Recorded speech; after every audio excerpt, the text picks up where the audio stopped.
I am Captain Spawn, and this is day 362 of Spawn Year.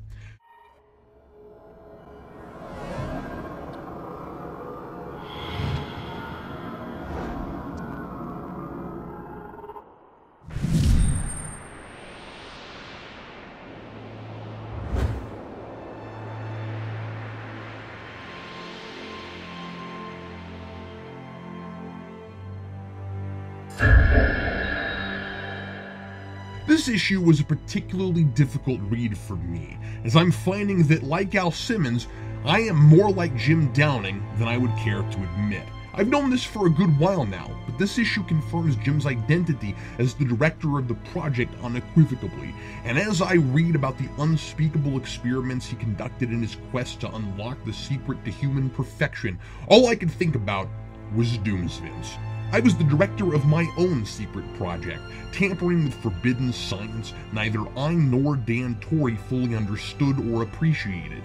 And even after our experiment seemed to be a success, I couldn't settle for Doomsvins the way he was.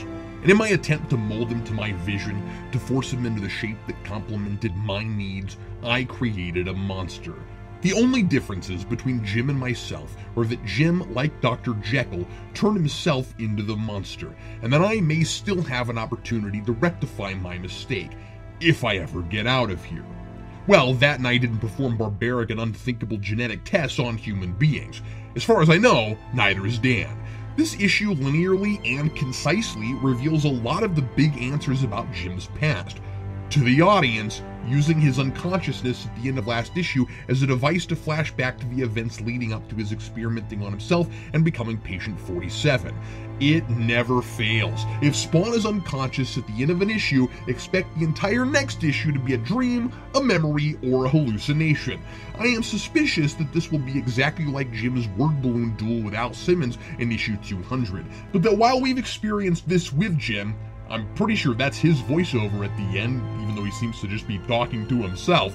We might as well have read it all in a secret file he wasn't privy to because he won't remember any of it. I will be extremely and pleasantly surprised if Jim wakes up remembering any of this, not because it really makes any sense, but because the only thing worse than stringing out an amnesia plot is making me watch characters piecing together everything I know already, or even more likely, having those answers suddenly drop in their laps after 25 issues of making little or no headway.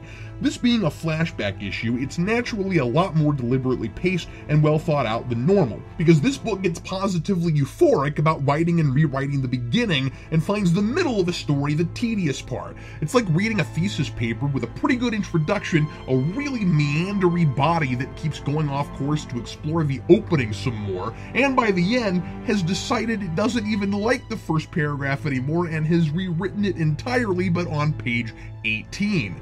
Oh, and this thesis is still being written today. What's confirmed that was more than teased before, and I was already pretty sure about, is that Jim was in charge of the project and that he did indeed experiment on himself at the end when the project was being shut down, just like Norman Osborn in Sam Raimi's Spider-Man, except this guy is less sympathetic because he was unethically experimenting on test subjects against their will. So it's more like if that Norman Osborn ran the Weapon X program. What's new is the details. Jason Wynn funded the program not altogether unsurprisingly, and McFarlane and Carlton used this as a link to several other characters in Spawn continuity. And I write continuity in quotations because, also not unexpectedly, those characters' backstories have been totally overhauled. Freak is now one of Jim's old patients, experimented on to the point of insanity instead of going nuts because his wife didn't want children and killing his therapist.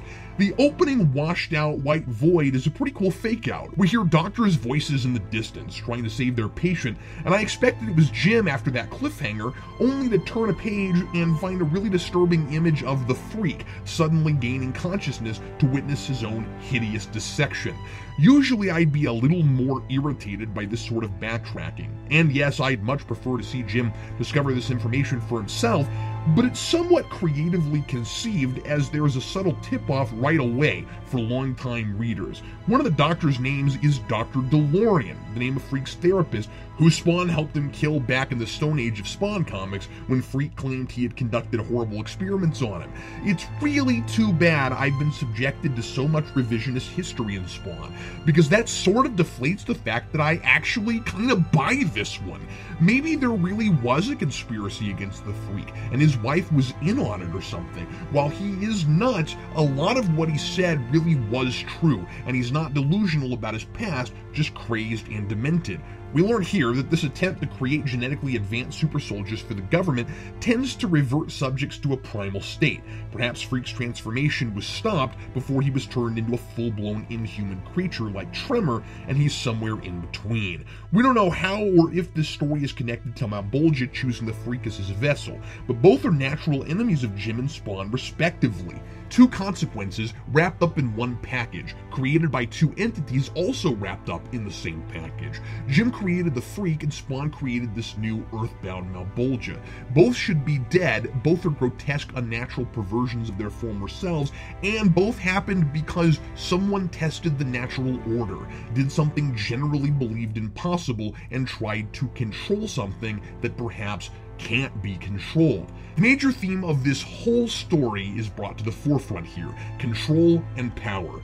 Jim attempted to change and control human nature, created things that weren't human and couldn't be controlled, and is maybe getting his just desserts as practically everyone he meets in the present is trying to control him, now that he's been reborn an ultra-powerful inhuman thing. Perhaps by design or just some sort of karma, becoming Spawn and losing his memories is his punishment for destroying other people's humanity, and it's poetic justice that in his desperation, he caused the loss of his own. Or maybe that's all circumstantial coincidence, and I'm just trying to turn this book into something it can't be, just as Jim tried to make people something they couldn't be. But as derivative as all this mad government-sanctioned science stuff is, the super soldier formula, of course, has been done to death everywhere, I see real story potential here, depending on how Freak and Bulgy came together and how Jim and Spawn merged. Those are the only major dangling questions left, or at least the only ones I care about. Tremor, as I mentioned, is roped into these experiments too, but his history is totally reinvented, as he wasn't a brainless monster when we met him. I'd be surprised not to discover Cygor is now a part of this too. It's really too bad all of this wasn't thought of years earlier somehow. If all these freaks and monsters had come from the same place, but it was left totally ambiguous as to where they came from until this reveal, it would have been a lot more interesting to make the director of this project a Spawn, with some of the inherent parallels between science and the supernatural in these comics, and because, without Jim, the last Spawn's life would have been a lot easier. We also discover how Jim's wife from that photo factors into all of this. It turns out she was just his girlfriend, who also happens to be a top-level scientist in genetics research, but who is not doing illegal genetic experiments. She has access to a gene Jim needs to continue his research, and he refuses to involve her. So Wynn gives him an ultimatum: his relationship or his job.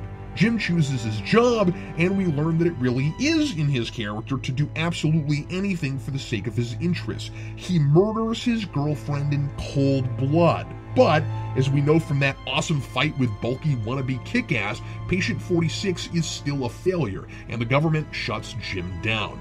So Jim's girlfriend died for nothing, the polar opposite of Al Simmons, who was willing to destroy everything but his beloved wife. With nothing left to lose, Jim experiments on himself and wakes up a decade and a half later with the same obsessed compulsion and bonded to a Spawn costume. At the end of the issue, Jim stands up in present day after he gets shot. To be continued.